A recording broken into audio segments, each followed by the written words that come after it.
warahmatullahi wabarakatuh. Bagaimana anak-anak? Sudah siap belajarnya? Siap?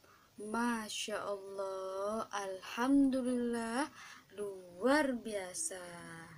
Nah, sebelum kita mulai pelajaran, marilah kita berdoa terlebih dahulu. Berdoa dimulai. A'udzu billahi minasyaitonir rajim.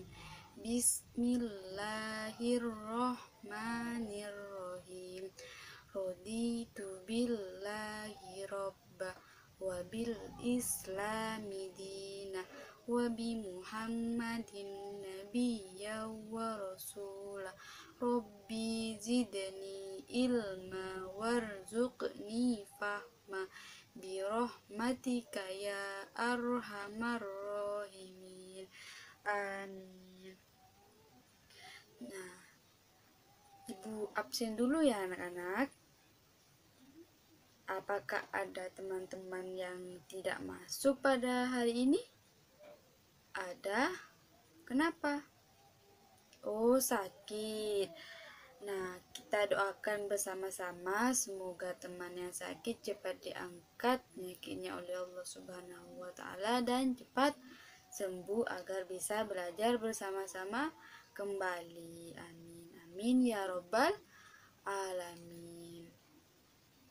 Nah, pada pertemuan kali ini kita akan belajar tentang sejarah kebudayaan Islam.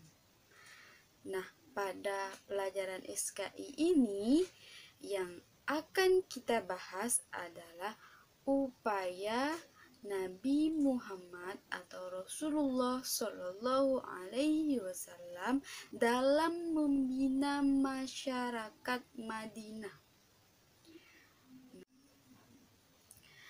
Nah, anak-anak, dalam upaya Rasulullah Shallallahu Alaihi Wasallam membina masyarakat Madinah, sampai pada saat ini kota Madinah menjadi kota yang sangat berkembang baik dalam segi sosial, budaya, ekonomi, dan lain sebagainya.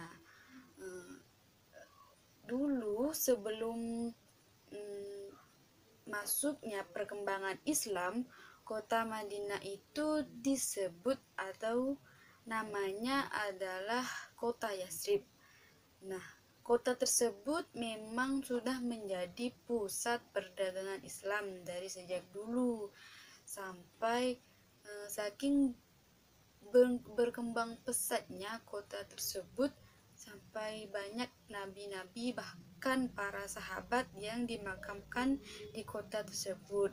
Nah, kota Yatsrib tersebut menjadi kota Madinah yaitu setelah Rasulullah SAW hijrah ke Makkah, maka digantilah Yatsrib menjadi Madinah. Dan apa sih upaya Rasulullah SAW dalam membina masyarakat Madinah sampai kota Madinah berkembang seperti itu sampai menjadi pusat perekonomian?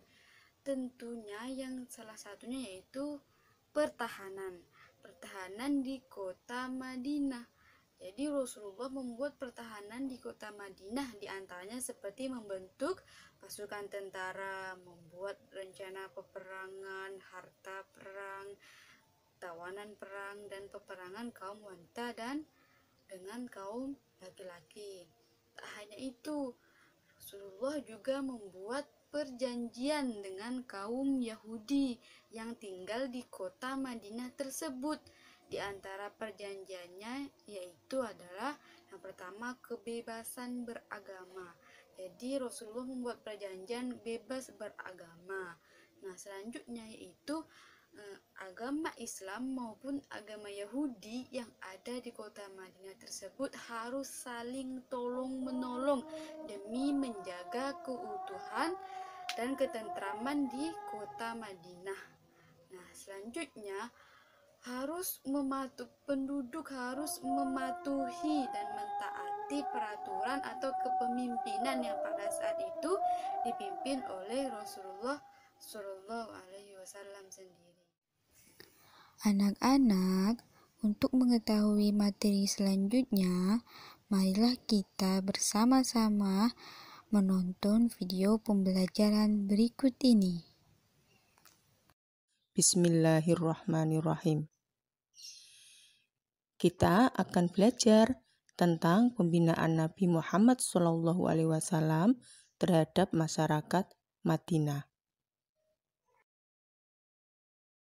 Upaya pembinaan Nabi Muhammad SAW terhadap masyarakat Madinah yang pertama adalah pembinaan dalam bidang agama.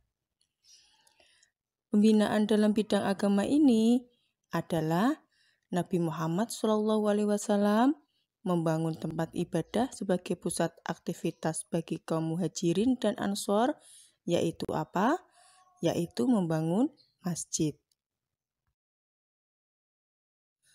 Setelah Masjid Nabawi selesai dibangun oleh Rasulullah, Nabi Muhammad ini menggunakan Masjid Nabawi untuk kegiatan-kegiatan sebagai berikut. Yang pertama, masjid sebagai pusat peribadatan. Yang kedua, masjid sebagai pusat perencanaan kegiatan masyarakat. Yang ketiga, masjid sebagai pusat latihan dan pendidikan dari Nabi Muhammad. Dan yang keempat adalah masjid sebagai tempat mengadili perkara-perkara yang diselesaikan oleh Nabi Muhammad.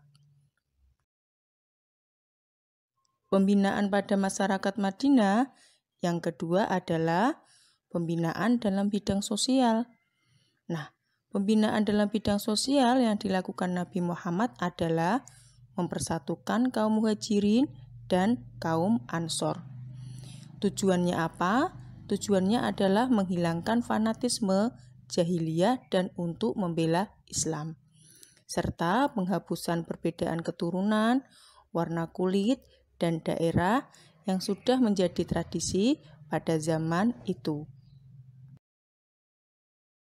Setelah Nabi Muhammad dapat mempersatukan kaum muhajirin dan ansor, ini ada isi perjanjian antara kaum muhajirin dan ansor. Isi perjanjiannya antara lain yang pertama, mereka kaum muhajirin dan kaum ansor adalah umat yang satu. Yang kedua, kaum muhajirin dan ansor ini harus saling bekerja sama. Yang ketiga, orang mukmin tidak boleh meninggalkan saudaranya sesama mukmin.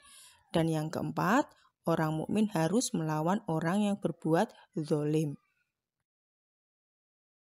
Yang ketiga, pembinaan yang dilakukan Nabi Muhammad terhadap masyarakat Madinah adalah pembinaan dalam bidang ekonomi. Nah, usaha yang dilakukan Nabi Muhammad dalam pembinaan bidang ekonomi ini adalah mengusahakan perdagangan yang lebih baik. Pembinaan dalam bidang ekonomi tadi adalah mengatur perdagangan dengan baik. Nah, ini ada aturan dalam berdagang yang diberlakukan oleh Nabi Muhammad. Yang pertama, dalam berdagang itu dilarang bersumpah palsu. Yang kedua, dalam berdagang itu tidak boleh menggunakan riba. Yang ketiga, dalam berdagang itu harus dengan benar dan jujur. Dan yang keempat, dalam berdagang itu tidak boleh menimbun dan monopoli barang. Bu Nurul lanjutkan lagi ya. Pembinaan yang dilakukan oleh Nabi Muhammad terhadap masyarakat Madinah yang nomor 4 adalah pembinaan dalam bidang pertahanan. Nah, Nabi Muhammad ini menetapkan pertahanan yang paling utama dalam sebuah negara adalah kekuatan iman dan akidah. Dan yang kedua, usaha Nabi Muhammad adalah menetapkan dustur atau undang-undang yang disebut dengan Piagam Madinah. Anak-anak, apa ya fungsi Piagam Madinah yang dibuat oleh Nabi Muhammad? Di antaranya yang pertama adalah menyatukan suku Aus dan Hazrat. Yang kedua adalah kebebasan rakyat dijamin sepenuhnya. Yang ketiga, Nabi Muhammad SAW diakui sebagai hakim dan kepala negara. Dan yang keempat adalah mengembangkan sikap toleransi antara umat beragama. Baiklah anak-anak, setelah kita menonton video yang telah ditayangkan tadi, Ibu harap anak-anak sudah memahami apa pembelajaran pada pertemuan kali ini. Semoga teman-teman bisa menerapkan atau mengamalkan pembelajaran pada kali ini. Jika tidak ada pertanyaan, Ibu harap kalian sudah memahami. Maka sebelum kita tutup pembelajaran pada kali ini, kita membaca doa terlebih dahulu. Berdoa dimulai. Bismillahirrohmanirrohim. Wal asri innal insana lafi khusri illal ladzina amanu wa amilus solihati wa tawasaw bil haqqi wa tawasaw bis sabr. Shadaqallahul azim. Amin. Baiklah anak-anak, sekarang Ibu akhiri. Assalamualaikum warahmatullahi wabarakatuh.